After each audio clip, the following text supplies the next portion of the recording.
அன்புக்குரியவர்களே, ஆண்டவர் இயேசுவின் இனிய திருப்பெயரில் உங்களை அன்போடு வாழ்த்துகின்றேன். இயேசுவின் ஆளுமை என்னும் தொடரில் இயேசுவின் அறிவாற்றலின் பல கூறுகளை தொடர்ந்து நான் பகிர்ந்து கொண்டு வருகிறேன். இன்று அவரது கவனிக்கும் திறன், ஆப்சர்வேஷனல் ஸ்கில் என்பதை பற்றி உங்களோடு பகிர்ந்து கொள்ள விரும்புகின்றேன்.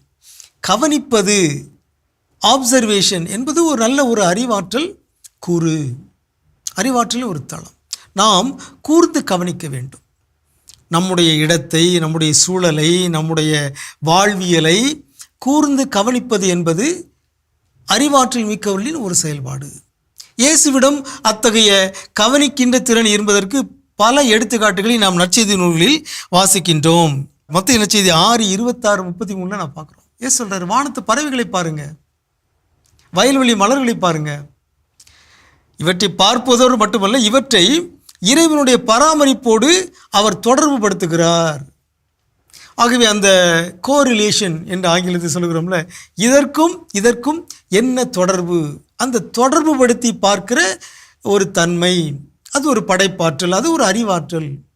இயேசுவிடம் அது இருந்தது. விதைப்பவர்கள், அந்த ஓமையை பாருங்க. எல்லா காலத்திலும் இந்த விதைப்பவர்கள் விதைத்து கொண்டே இருக்கிறார்கள். அதை இயேசு கூர்ந்து கவனிக்கின்றார். கவனித்து அதிலிருந்து ஒரு பாடத்தை நம்ம கற்றுத்தருகிறார். எல்லா விதைகளும் ஒன்று போல பலன் தருவதில்லை. சில பாறை மீது விழுந்து விடுகின்றன, சில பாதையில் விழுந்து விடுகின்றன.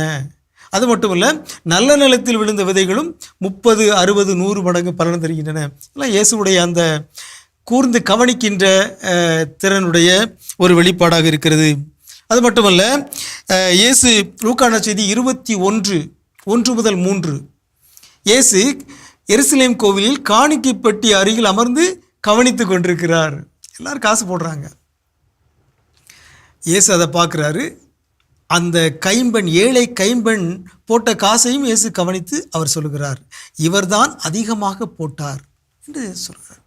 ஆகவே கவனிப்பதை வாழ்வோடு, இறைவனோடு, இறையியலோடு தொடர்பு படுத்தி பார்ப்பது, காரிலேட்டிங் என்பது அறிவாற்றல் தளத்தின் ஒரு கூறு. இயேசுவிடம் அந்த பண்பு இருந்தது. நாமும் அத்தகைய கவனித்து இணைத்து பார்ப்பவர்களாக நாம் வளருவோமாக. உங்களுக்கு அமைதி உரித்தாக.